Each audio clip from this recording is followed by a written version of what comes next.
সমাজে কিছু লোক আছে যা আপনাকে ভালো করে ধরবেও না, আবার ছাড়বেও না।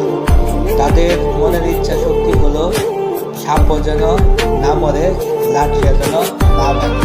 তো এইসব লোক থেকে আসলে সতর্ক ও সাবধান থাকতে হবে, কারণ তারা সবসময় নিজেদের স্বার্থের জন্য এবং তারা অন্যকে অবহেলিত করে, সমাজের চোখে লাঞ্ছিত করে, তারা গীবত করে ইত্যাদি নানানভাবে প্রতিহেন্য হ্যায় করে চলার চিন্তা ভাবনা মন মানসিকতা নিয়েই সবসময় তারা থাকে।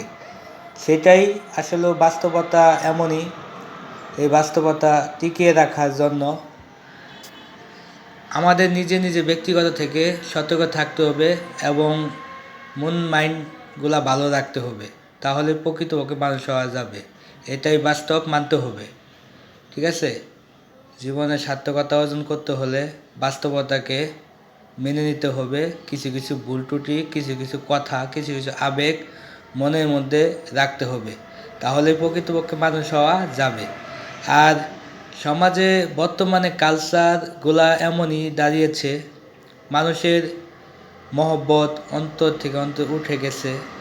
মানুষ এখন ধোঁকাবাজি ইত্যাদির মধ্যে লিপ্ত হয়ে মানুষের মন মানসিকতা নষ্ট করে দিচ্ছে। যাই হোক, বেশি কিছু বলতে চাই না।